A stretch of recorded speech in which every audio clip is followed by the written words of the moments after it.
Stephanie White. This would happen. Coming in first, WNBA coverage. It is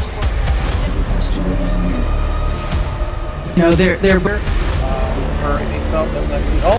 Articles is starting to come out from the Indy Star in regards to the Indiana Fever cutting more players. Just when it seemed like the drama had settled, the Indiana Fever shook things up again, dropping a bombshell by cutting not one, but two high-profile rookies in a bold and ruthless roster overhaul. Lexi Hall they've been in the league for a while. You actually had players who, like Bree Hall, why wasn't she in that game per se? If you're still trying to figure out who's going to make the team, who you're going to cut. So I was a little confused with what Steph. And who makes a dramatic return to the spotlight? None other than WNBA legend turned firebrand Sheryl Swoopes, coming in hot with fierce accusations aimed squarely at Caitlin Clark's team, sparking a frenzy across the basketball world.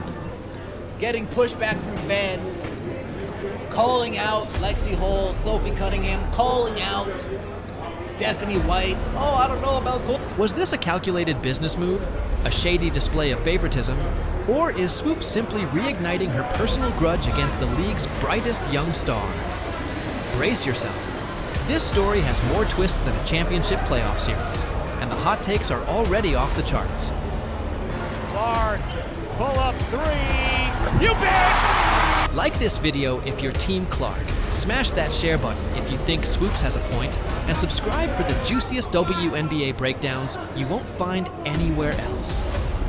The bombshell cuts that lit the fuse. This would happen. The Indiana Fever having to make some cuts, and those cuts are happening right now. The Indiana Fever didn't just trim their roster, they hacked it with a cleaver, sending shockwaves through the league by cutting Bree Hall, the electrifying two-time NCAA champion from South Carolina. Coming in, she was just able to hit. Yvonne Jim, Gonzaga's all-time leading scorer. The Indiana Fever select. These weren't just camp bodies.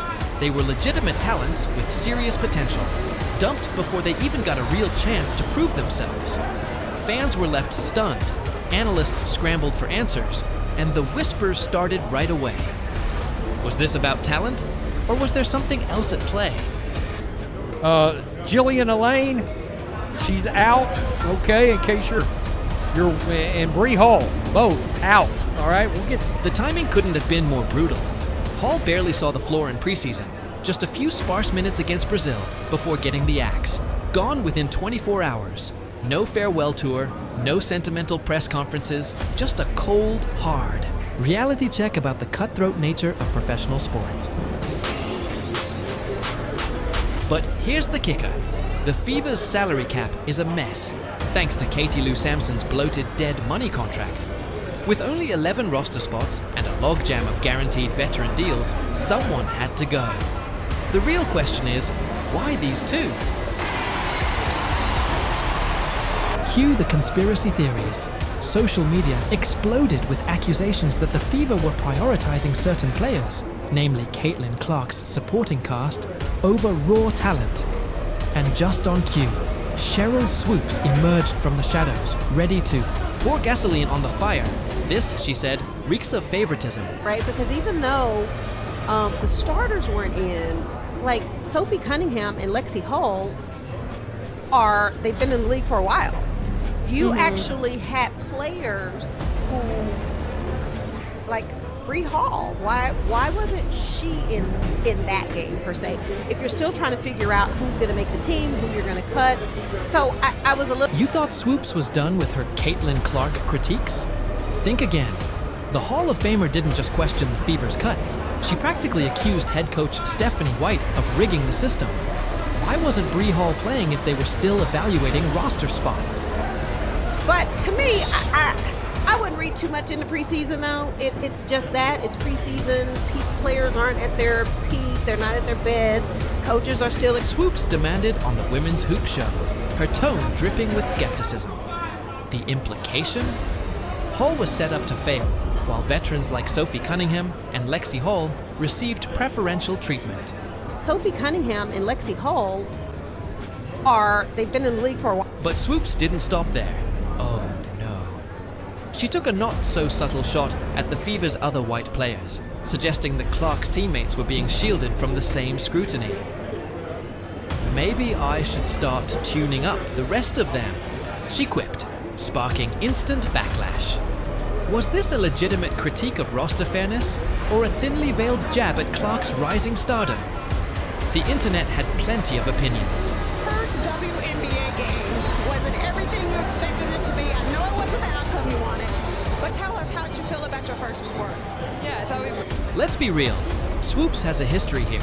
Last season, she relentlessly downplayed Clark's NCAA records, dismissing her as a media darling. Now, she's expanding her hit list to include Clark's entire orbit. Whether you agree with her or not, one thing's clear. Swoopes isn't here to make friends. She's here to start wars. This was business, not bias. Sure is a privilege. It is. Like, we all know, everybody who's been a part of the team, everybody who's won championships, everybody who's been a part of growing something special knows that a lot of things have to fall in order to win a championship. They do. That's why it's so... Stephanie White isn't backing down. The Fever's head coach fired back with a simple truth. Preseason isn't just about auditions, it's about chemistry. With a revamped roster and a championship window opening, every minute counts. We've got veterans who know how to win and rookies who need to learn, White argued. Translation: Cunningham and Hall weren't gifted their spots. They earned them by proving they could stabilize a team with title aspirations. The past two rookies in a year, what stood out to you about how they played individually and also how they played as a big community? I think first and foremost, they're Then there's the salary cap nightmare. The Fever are stuck paying Sampson's buyout, leaving them with zero flexibility to cut guaranteed contracts.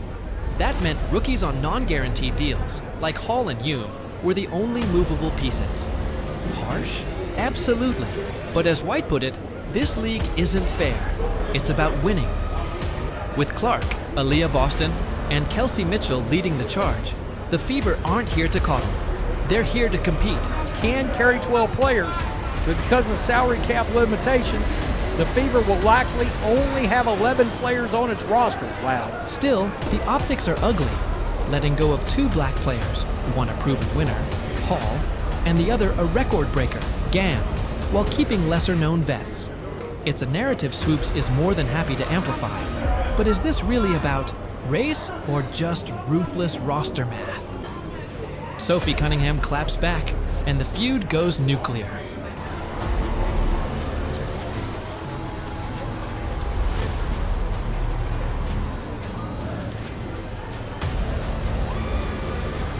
Enter Sophie Cunningham, the Fever's fiery forward who's never been one to stay quiet. When Swoopes' comments hit, Cunningham didn't just shrug it off. She laughed in her face during a post-game interview, then dropped the mic with a savage rebuttal.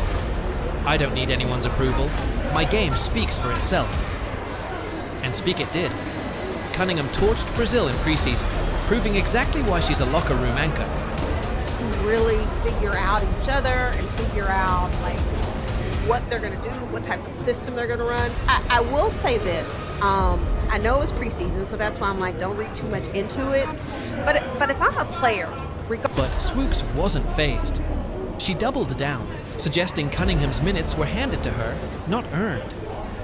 Why is a vet like her playing big preseason minutes if the team's evaluating talent? She pressed. The subtext? Cunningham's connection to Clark, both are represented by the same agency, somehow greased the wheel. Clark in transition. Clark, pull up three. Fans are now divided. Team Swoopes sees a league bending over backward to cater to Clark's rise, while Team Fever sees a legend grasping at straws to stay relevant. One thing's certain, this feud isn't fading. It's fueling the seasons. First major controversy. Is the WNBA changing, or is it being hijacked? Different.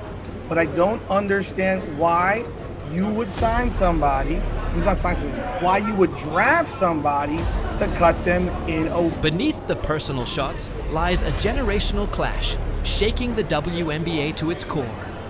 Swoopes represents the old guard, players who grinded for scraps of attention in a league fighting for survival.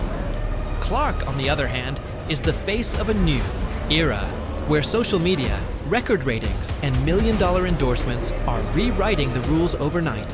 There's one open secret in the W last season. And that terrifies some veterans. When Swoopes sneers at Clark's hype, what she's really asking is, why her and not us? It's not just about stats, it's about legacy. But here's the reality. Clark is drawing ESPN primetime games, selling out arenas, and making the WNBA mainstream.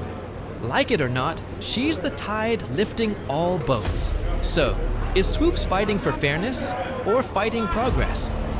The answer might define the WNBA's future and the racial undertones no one wants to address. Sophie Cunningham and Lexi Hull they've been in the league for a while. Let's cut through the noise. When Sheryl Swoopes mentions tuning up the other white girls, she's not just talking basketball. She's tapping into a long-simmering tension about race, opportunity, and who gets the benefit of the doubt in the WNBA. This is just my theory. I feel like Jaylen Brown and Yvonne Ejim was probably going to be the two that get snipped. The Fever's roster moves, cutting 2 black players, Hall and Hume, while keeping white veterans like Cunningham and Hall have sparked uncomfortable but necessary conversations. Is this purely about fit and experience, or is there an unspoken bias in how teams evaluate talent? Players to be very, very similar in nature, her and Lexi Hull. And if I felt that if Bree Hall was close to the standard that they felt that Lexi Hull was at, that it was quite possible and quite likely that they would trade Lexi Hull and keep. Swoopes isn't alone in her skepticism. Former players and fans are asking why Bree Hall, a proven winner at South Carolina, got fewer preseason reps than lesser-known players. The Indiana Fever. Meanwhile, Ivan Agum, a record-breaking scorer, was cut despite showing flashes of brilliance. The optics are undeniably messy, and in a league where 80% of players are black, these decisions don't exist in a vacuum. The WNBA has long prided itself on social justice advocacy, but is it practicing what it preaches internally? Like Bree Hall, why wasn't she in that game per se? If you're still trying to figure out who's going to make the team, who you're going to cut. So I was a little confused with what Steph was doing, but anyway, it is. Here's the uncomfortable truth. If Hall and Hume were white, would their cuts have sparked the same outrage? Would Swoopes have even noticed? This isn't about vilifying the Fever. It's about demanding transparency in a system where race and opportunity often collide. The league can't preach equity while ignoring its own locker room dynamics, especially with Caitlin Clark's unwanted spotlight. Caitlin Clark didn't make these roster decisions, but she's bearing the brunt of the backlash anyway. Every time the Fever stumble, it's framed as proof that she's overrated. Every cut is twisted into a narrative that she's stealing someone's spot. Even her success is weaponized. When she drops 30, critics sneer. Of course the league favors her. It's a no-win scenario, and it's exposing the ugly double standard facing women's sports stars. Think about it. LeBron and Steph reshaped the NBA without this level of generational resentment. But when Clark does the same for the WNBA, she's treated like an invader, not an innovator. Swoopes' critiques aren't just about basketball. They're about control. The old guard fears being erased by a new wave of talent, and Clark's the perfect target. Brazil, here's Clark. But here's what they're missing. Clark's rising tide is lifting the entire league. Jersey sales are up, attendance is historic, and sponsorships are flooding in. Instead of fighting her, veterans should be riding the wave. The Fevers. Cuts weren't about Clark. They were about building a contender. But in the culture wars, nuance is the first casualty. Swoopes versus the new W. It really isn't so much for your players that you know are returning, the players that you know are going to make the team, but it's more about... Sheryl Swoopes isn't just criticizing a team. She's battling the future. Her era was defined by fighting for respect in empty arenas and paycheck-to-paycheck struggles. Today's players have private jets, sneaker deals, and viral moments. That disconnect fuels her fury. When she says Clark hasn't earned it, what she really means is, we suffered. Why shouldn't she? Gentlemen, there will never be another Caitlin Clark, and there will never be another number 22.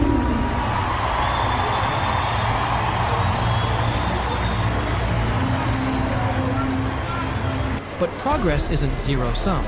Clark's success doesn't erase Swoopes' legacy, it builds on it. The WNBA's growth is a victory for everyone, but only if the legends embrace it. Instead, Swoopes risks becoming the bitter voice of the past, yelling at clouds while the league rockets forward. Lexi Hull they've been in the league for a while. You actually had players who... The saddest part? Swoopes could be a mentor to this new generation. Imagine her teaching Clark how to handle fame or coaching Igim on post moves. But until she lets go of resentment, her greatness will be overshadowed by grudges. How social media is warping the story only makes it harder to see the potential for unity and growth. Ready to go, build the lead. Halftime, third quarter, it's over with. Then she was able to do what? Sophie Cunningham, we don't need you. Lexi Hull, we don't need you. Michaela Timpson, get in there. Brianna Turner, get in there. Jaylen Brown, get in there. Bree Hall, get in there. Yvonne Ejim, get in there. Jillian Elaine, get in there. All the rookies played 10 minutes or more, damn near. Twitter doesn't do nuance, and this controversy is proof. Complex roster decisions get reduced to hot takes and hashtags, with armies of stans turning Hall and Ejim into martyrs. Forward, justice for Bree trends, while salary cap realities get ignored. Cunningham gets painted as a villain for simply being good at her job.